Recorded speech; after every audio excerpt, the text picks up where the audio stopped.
Okay, so last time we started, or rather we ended uh, the discussion with talking about rotations. And so this is the second type of isometry that we mentioned. And so rotations were um, defined not directly using angle, even though we used this angle theta in coming up with these real numbers c and s satisfying c squared plus s squared is equal to 1. So those were actually the cosine and sine of that angle value. And so defining the reflection to be this map, so once we had those real numbers, defining the reflection to be this map doesn't quite look like it's reflecting things if you just look at it like this. We'll see later when we actually move to linear algebra where this comes in. So you might remember this from 240 or 461. You might remember this if we view this coordinate as a column vector. Then this transformation has the standard matrix which you're used to, which is cosine theta minus sine theta, cosine theta, as the reflection, or sorry, as the rotation matrix.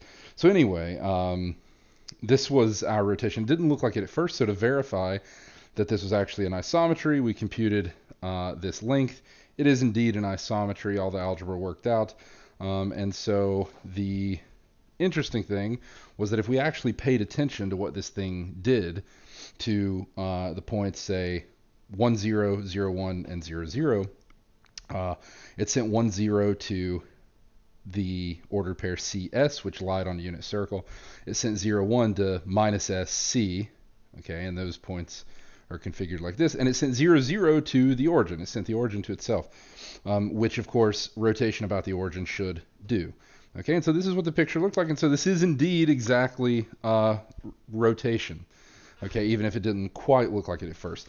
Now, this notion that I just did, that I chose 3 points, saw what that isometry did to those 3 points, and I was able to say, look, this is rotation by whatever this angle is, right? So if I drew in this angle here, this angle would be theta. So this would be exactly my rotation through angle theta, counterclockwise about the origin. What I'm using here is the fact that actually that's all I need. All I need, as we'll see here in like another 10 minutes or so, all I need to determine what an isometry does is what I just need to know what it does to 3 points that don't lie on the same line. So if I choose 3 non-collinear points, so 1, 0, 0, 0, and 0, 1, it turns out that if I have an isometry in front of me, if I figure out what that isometry does to those 3 points, this determines the isometry 100%. So I know exactly what my isometry does once I know what it does to 3 non-collinear points. Okay, and we'll see the reason for that, like I said, a bit later. Okay, so then continuing on, my third type of isometry is reflections. So reflections, my third type of isometry. Now, first, the most basic reflection, or one of the most basic reflections. So the most basic reflection is reflection in the x-axis. Okay. So what does reflection in the x-axis do? It sends a point P, which has coordinates x, y, to the point P bar, which has coordinates x minus y. Right? Okay. So this is an isometry. You'll check in the homework. In fact, I'll post your next homework assignment soon, so actually later today, and it'll be due, we'll say, next Monday. Um, so yeah, I'll post more about that later. So anyway, this is something that you can check, that you'll be asked to check in the homework, which is this is an isometry. It's not, you see how this is going to go, just looking at what this is doing algebraically. So this is the basic reflection, but actually we can reflect in any line, right? But we can define a reflection in any line by using reflection in the x-axis. Okay. So for example, suppose we would like to reflect across the line y equals 1. Okay.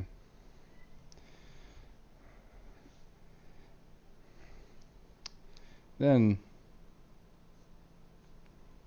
we can translate the line y equals 1 to the x-axis via the translation isometry. Using our notation from last time, the translation that does this would be t sub 0 minus 1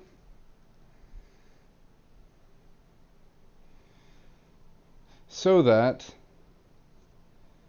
to reflect across y equals 1, we do the following.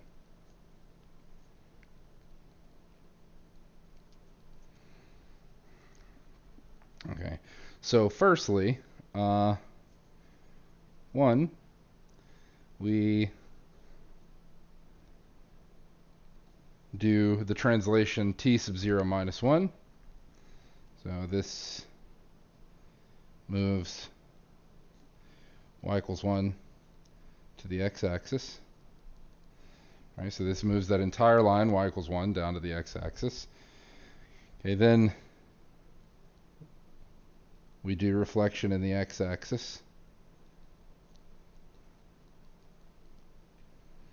So if you're following what this is actually doing, I've taken whatever point it is that I'm trying to reflect, whatever thing I'm trying to reflect, I would translate it down 1, right? If we're trying to reflect across the line y equals 1, I mean, translate the entire picture down 1, reflecting the x-axis, but now I have to translate it back, right? So now I have to go in the opposite direction. So then I would do t sub 0, 1 to move the x-axis back. So to move the x-axis back to y equals 1. Okay. And so this is one example of what I would do if I wanted to reflect across a line that wasn't the x-axis. Now, you might have said, wait, this is a particularly nice line, right? I could translate this line directly onto the x-axis using a single translation. Why? Well, because it was parallel to the x-axis, right? So what do I do if my line isn't parallel to the x-axis? So what do I do if my line L isn't parallel to the x-axis? Right? So the problem here is that I wouldn't be able to shift the line down in a single translation to line up with the x-axis. What would I need to do? Well, I would need to move it so that it is parallel. Right? So I need to rotate it first. I rotate it first and then translate.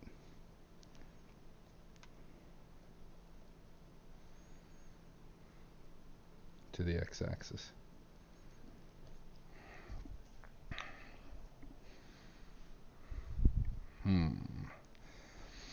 Okay. So using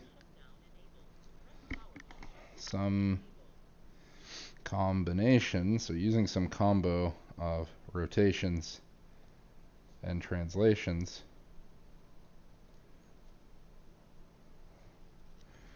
I can reflect across any line L.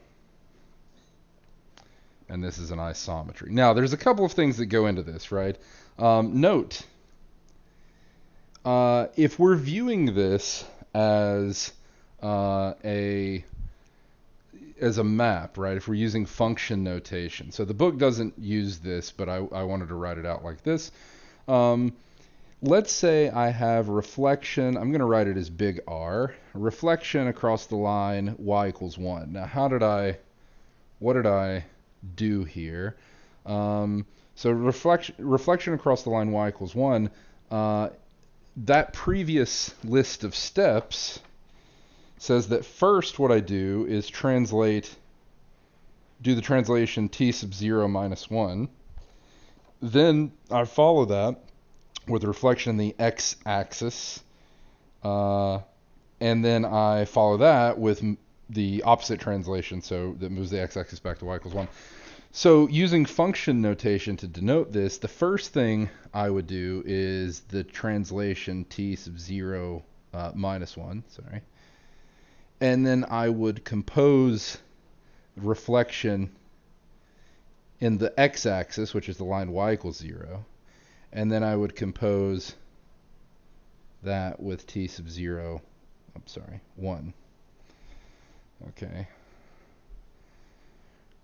So this is a composition, okay, of these operations, right? Each of these isometries is a map, it's a function. And so using composition of functions, I could express this this reflection across the line y equals 1 as this sequence of these previous isometries. Of course, there's even something better, right? So I'm going to totally hand wave here because this is showing the algebra that is going to come up later in the course. But what's the relationship between these two translations? So these two translations are not completely independent, right? In fact, one is the inverse of the other, right? So I'm going to write it like, I'll write it like this.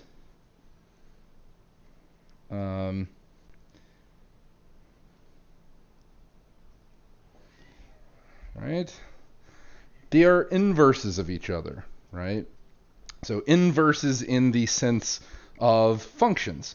Because if I have the function that does the translation 0, 1, and the function that does the translation 0 minus 1, so one is shifting, it's 0 y plus 1, the other is shifting 0 y minus 1. So you can just check by definition those are functional inverses. And so using the operation composition, these two things are functional inverses. So this is what I've got here. This is, what is this? I've conjugated here, right? This is a conjugate expression for these things. We'll get into the algebra of this later. Like I said, he doesn't actually do this yet in the textbook, but this is another way of viewing that. So what's important about noticing this? If you have an isometry, a composition of any number of isometries here is also an isometry. So there's no worry about any of these individual maps doing something that alters the distance and then, you getting something that alters the distance. So any combination of isometries is itself an isometry. Now, it turns out, and this might not be that surprising when you see that in defining reflections, we're actually combining, so I did this for y equals 1. You could, I encourage you to write this out if the line was like the y equals x, right? If you're reflecting across the line y equals x, what would you do here? Instead, you would need to do a rotation first, right? So you do a rotation first, and then, maybe you don't need to translate at all, right? Maybe you can just rotate onto the x-axis. That's certainly something you could do. The point is that your reflection is going to be some chain, some combination of isometry, so it's going to be definitely an isometry still. It turns out that because reflections involve rotations and translations in them, this might not be that shocking, but it turns out that reflections are the most fundamental type of isometry.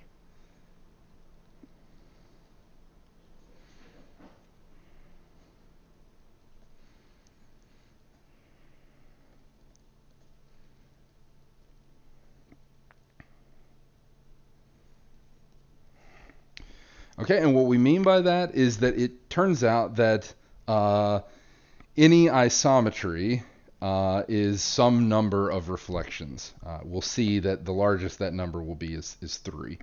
Okay, and so essentially any isometry that you come up with can be constructed using only reflections if you want. Okay, and the most you'll ever need is 3 reflections. Okay. All right, so one more type of isometry that is nice because it allows us to kind of tidy up some of this language a little bit. So the last is glide reflections. So what is a glide reflection? So a glide reflection is a reflection followed by a translation in the direction of the line of reflection.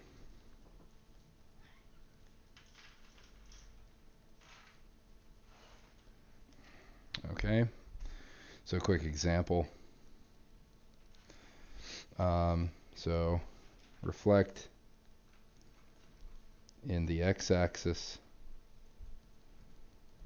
then translate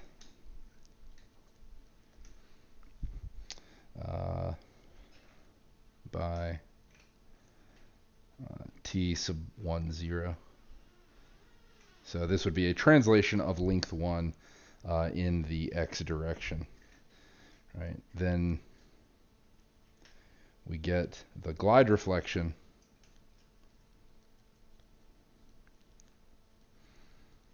that takes the point xy and does what to it? So first I'm reflecting the x-axis, so xy gets sent to x minus y, but then I'm translating t sub 1, 0, so this gets sent to x plus 1 minus y.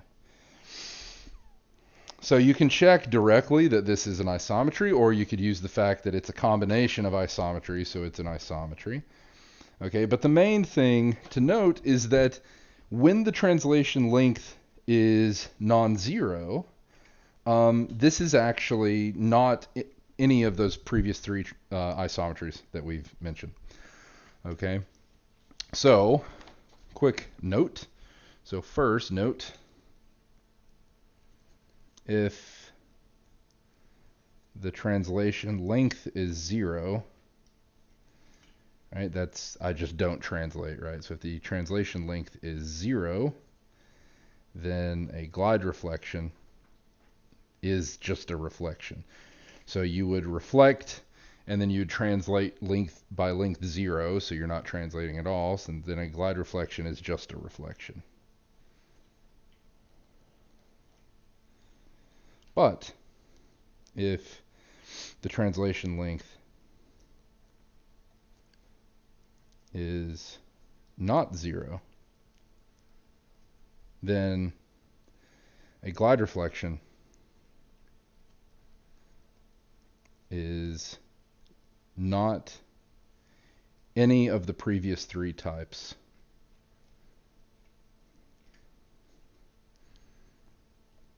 of isometries.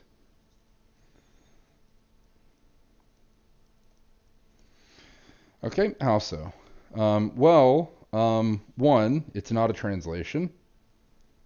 Why is it not a translation?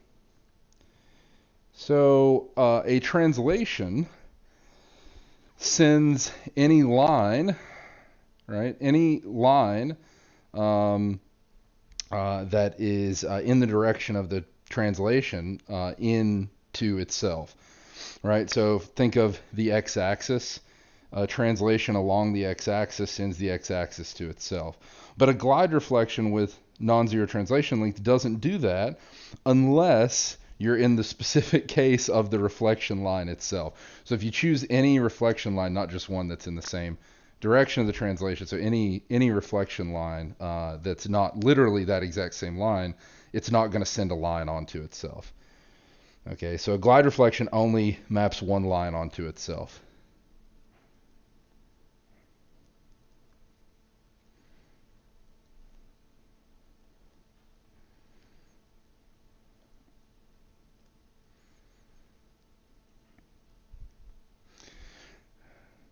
So glide reflection only maps one line onto itself, whereas a translation maps infinitely many lines onto themselves. Any line that's in the same direction as the translation gets mapped onto itself. Okay, it is not a rotation. Right, not a rotation because glide reflections have no fixed point. So glide reflection have no fixed point.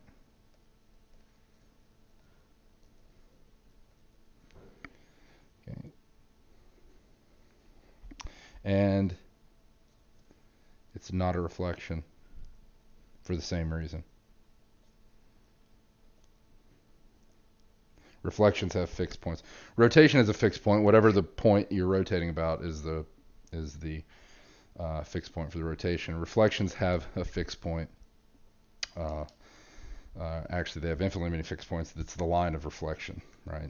So glide reflections don't. Okay, so it's neither of those three previous types. So it is something different if the translation length is non-zero.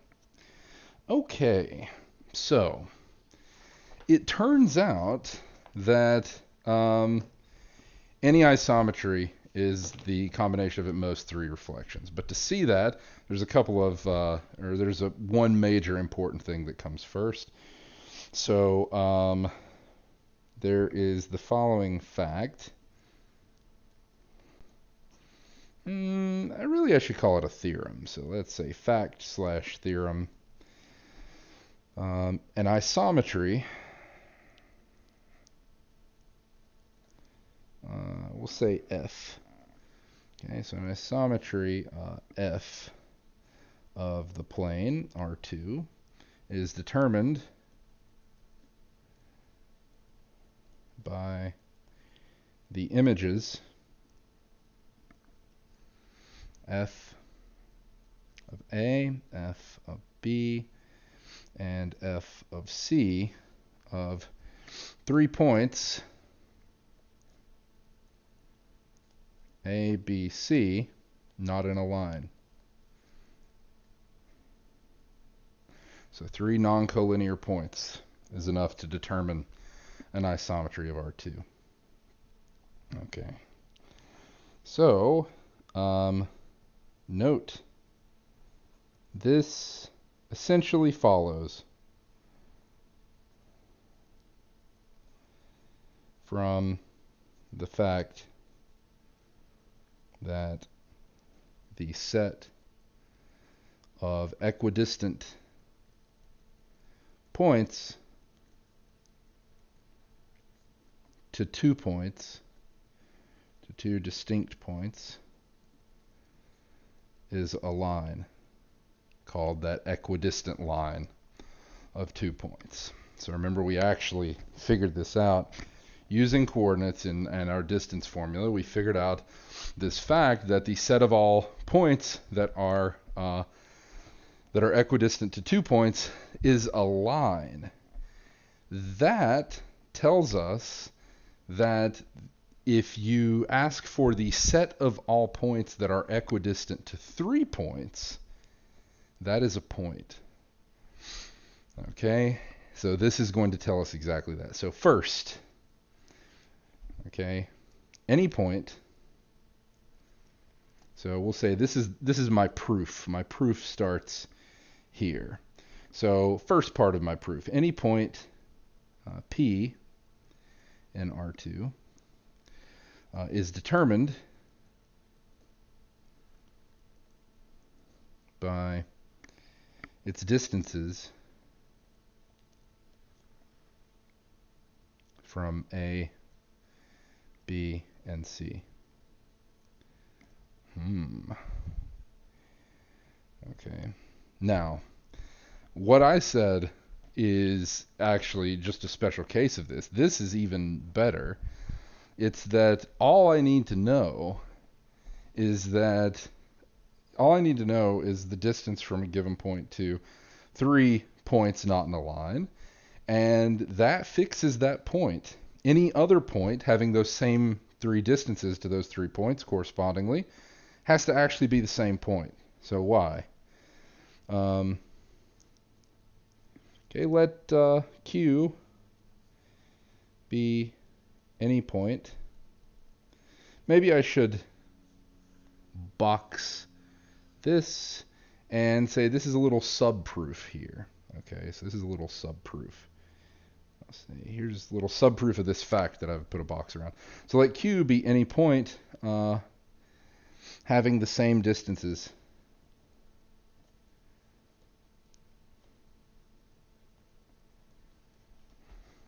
to A, B, and C as P.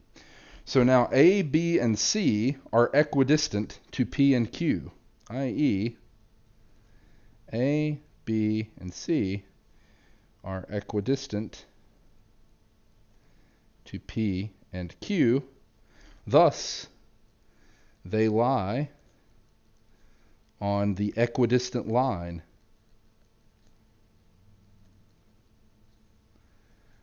for P and Q. But that's a problem, right? Because I said that A, B, and C do not lie on a line, right? Not in a line. So A, B, and C are not in a line, so this is a contradiction.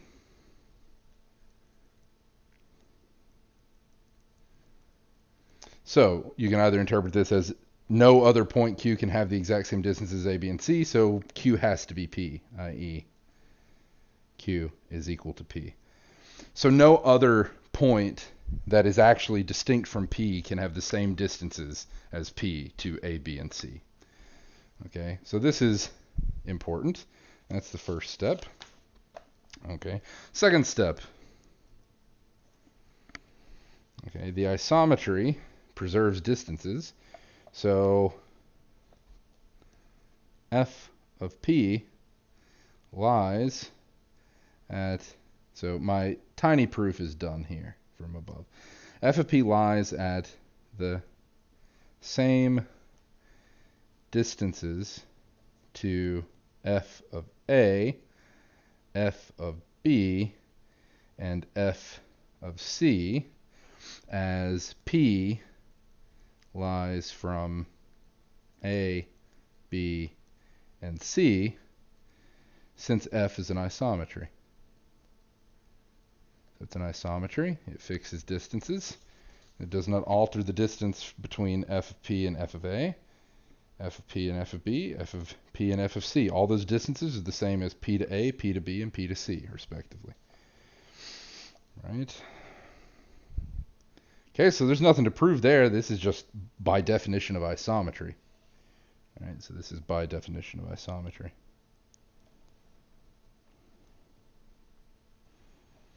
Okay, one more fact will basically do it.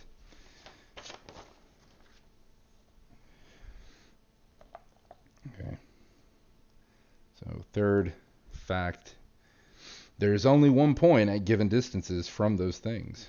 So there is only one point at given distances from F of A, F of B, and F of C, because these 3 points are not in a line.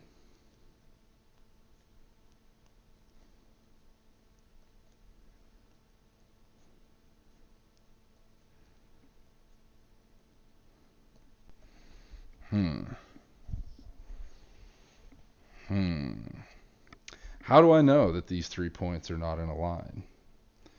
Okay. Quick proof. F of A, F of B, and F of C form a triangle congruent to triangle ABC by side, side, side, right? Since F is an isometry.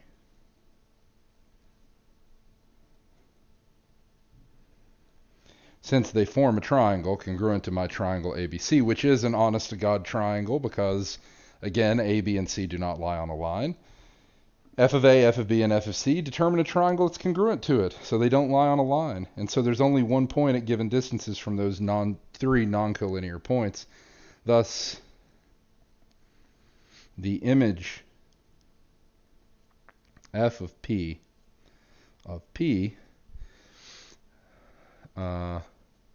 is determined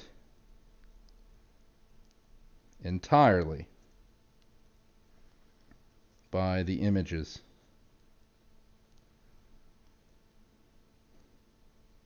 of the points A, B, and C. But P was totally arbitrary, right? But this is true for any point P.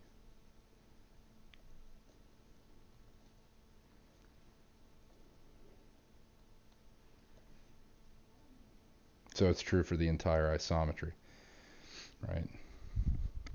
So essentially what this means is that if you wanted to construct or reconstruct this isometry point by point, you could do that, and all you need are basically what the isometry does to A, B, and C. Once you know that, you know exactly how to find the image of any point, right? Maybe I should say that again, i.e., I can find the image F of P of any point once I know the images F of A, F of B, and F of C, where those 3 points are literally any 3 non-collinear points. Okay? So this is a major fact. Let me bring this back onto the screen for a second. This fact is very useful. Okay. Intuitively, this is a nice way of thinking about isometries. Okay. And this leads immediately to the following, which is the 3 reflections theorem. So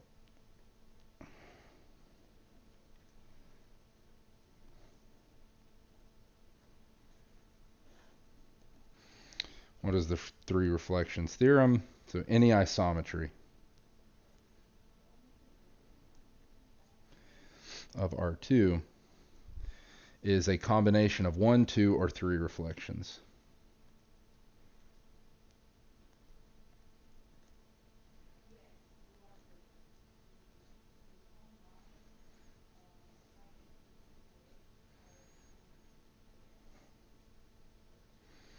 So let's pause here for a second and consider the types of isometries we know about.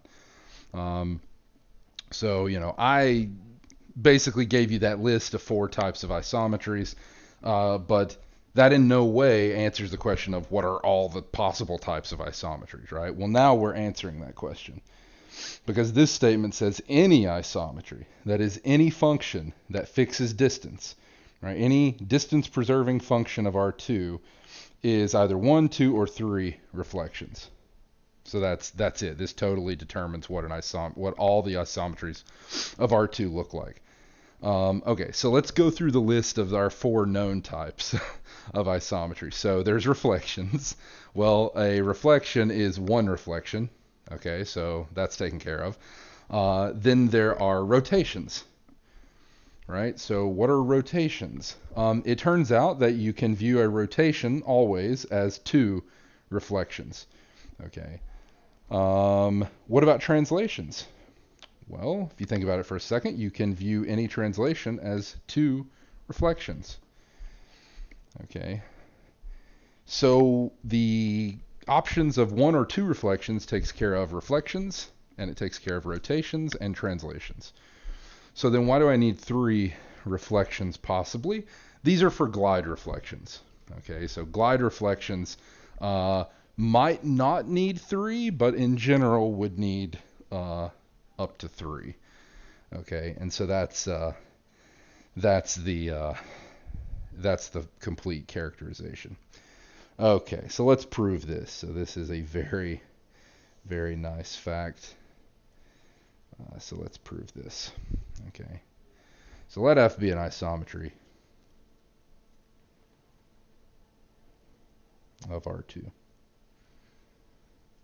Okay, let A, B, and C be non-collinear points.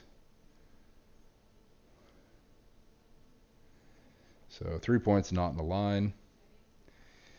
Okay, so we look for a combination, a combo of reflections that send A to F of A, B to F of B, and C to F of C. We'll be done if we can do this, because we said nothing about F other than it's an isometry of R2. We have three non-collinear points. We know that three non-collinear points determine any isometry. That's this previous fact. So we are done, right? If we can find a combination of reflections that sends A to F of A, B to F of B, and C to F of C, since we will have found an isometry, it's a combo of reflections, so it's an isometry, we'll have found an isometry that has the same images as, so on those three non-collinear points has the same images.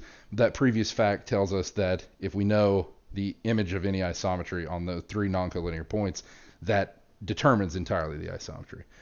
So by the previous fact, such a combo is necessarily equal to F. So if it acts like that on these 3 points, it acts like that for all points. Okay, so to start, we send A to F of A by the reflection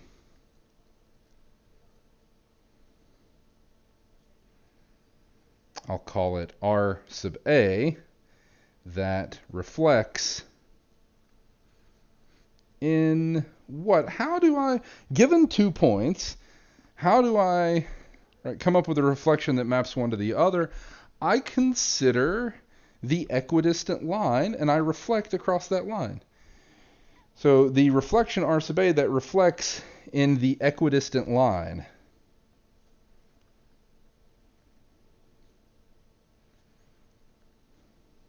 of A and F of A. So A and F of A have an equidistant line, right, between them. I reflect across that line. Okay, reflecting across that line necessarily moves A to F of A. Okay, so I've called that reflection R sub A. Now let's see what R sub A does to the other points B and C. Now, if R sub A of B is equal to F of B, then that's nice, because that means I don't need to do anything else to B. It's already been moved to F of B. Then B has been moved to F of B, and I can move on. But of course, there's absolutely no guarantee that that single reflection that reflects in the equidistant line of A and F of A is going to leave B or is going to take B to f of B. There's no reason why that is the case. But if R sub A of B is not equal to f of B, then we can send R sub A of B to f of B via the reflection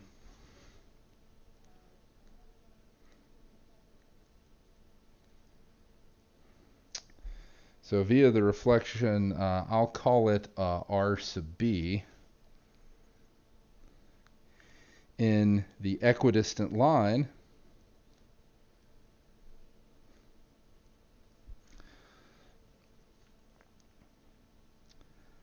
of R sub A of B and f of B.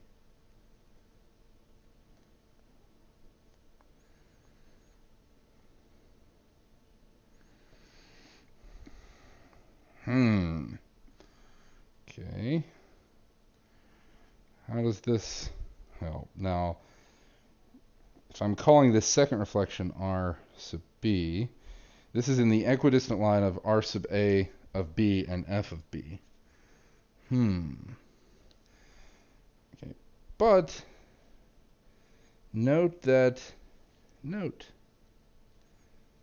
f of A, which is R sub A of A, lies on this line.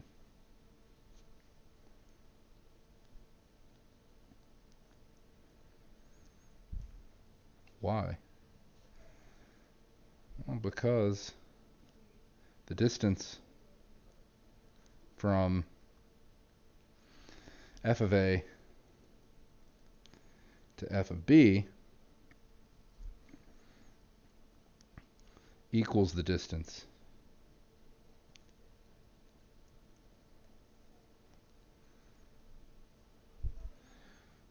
from R sub A of B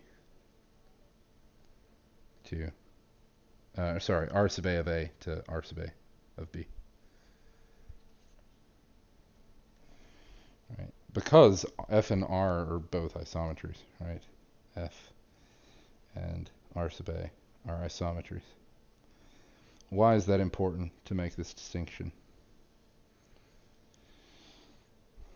Well, since f of A lies on this equidistant line that I'm reflecting in for R sub B, this R sub B reflection doesn't affect f of A.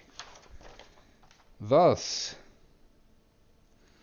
R sub B does not move f of A. Right.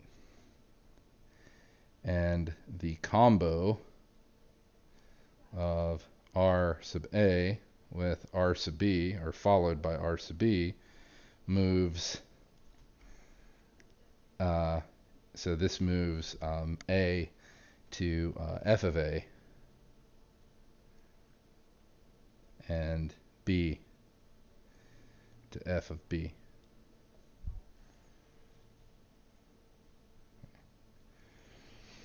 So for C,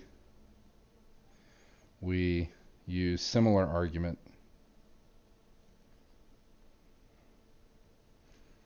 for this combination. So what's the similar argument? The similar argument is, consider this combination that we've defined, R sub A followed by R sub B. This moves A to f of A and B to f of B. Now, if it moves C to f of C, I'm done. i.e., if the above combo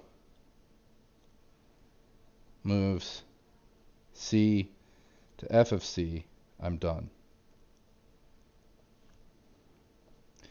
If not, I reflect in the equidistant line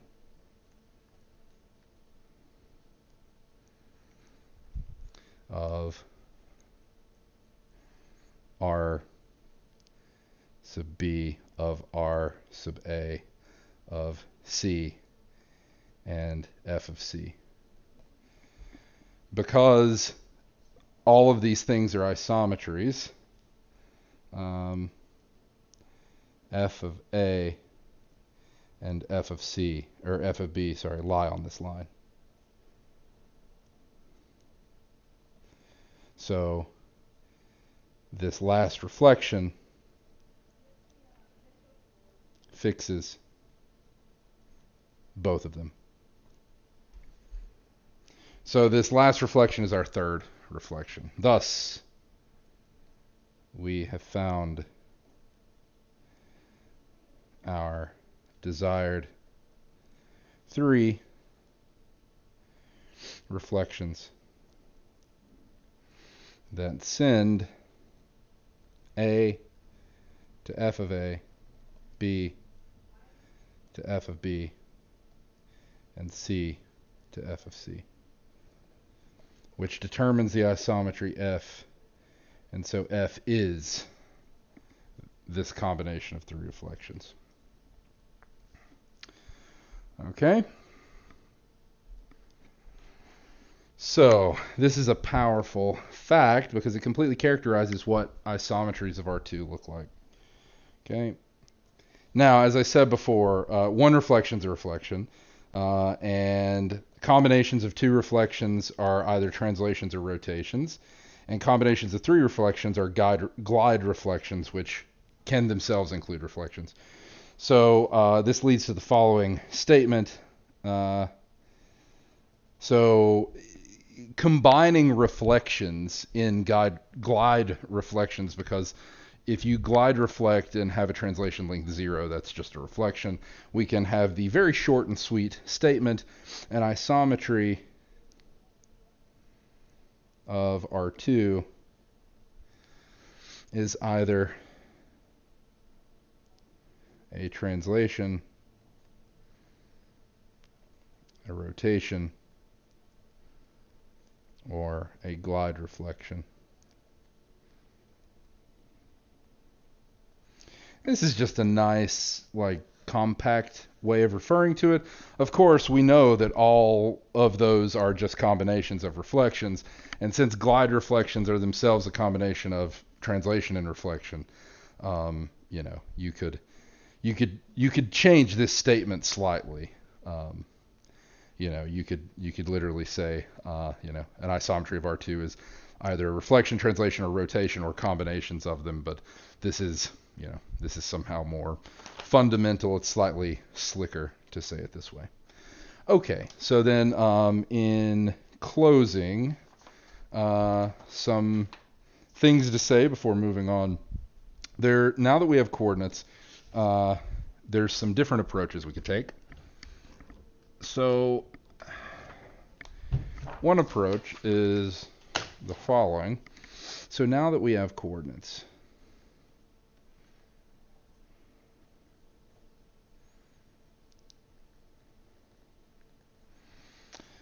we could use the coordinates to describe curves via algebraic equations.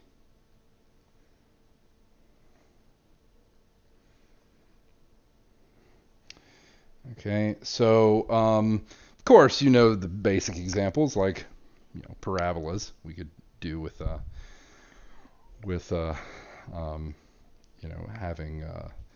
having like a degree 2 term. This notion that we could have linear equations and degree 2 equations. So things like, this is a degree 1 equation. We could have the equation for circles. So something like this. So this is a degree 2 example. Some say like something involving parabola, hyperbola, something like that's degree 2 as well. We could keep going here. It turns out that even just degree 3 is a very, very rich and complicated subject. going in this direction, this is the notion of algebraic geometry. So we're not going to go that much in this direction because it focuses on fundamentally different sorts of objects. So this is just one direction we could go in. Another direction is considering the geometry that arises from systems of linear equations. Okay, this leads to linear algebra. So this is actually the direction we are going to go in. And another direction we could go, and now that we have the notion of isometries and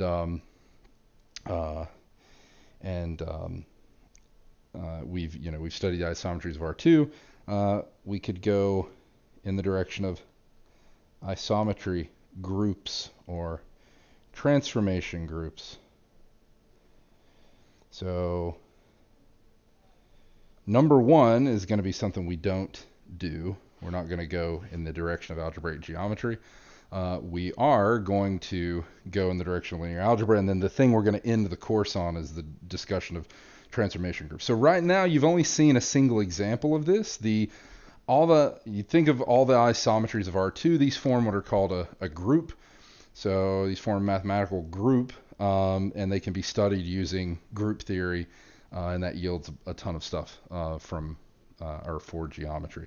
So anyway, we're going to start with linear algebra, have a detour in between, and then by the end of the course, we'll be doing this stuff. So that's where things are headed. So anyway, I think that's all for the lecture today. Like I said, I'll post homework later, and I'll have some more things to say in the announcement later today. But otherwise, I'll see you all on Wednesday.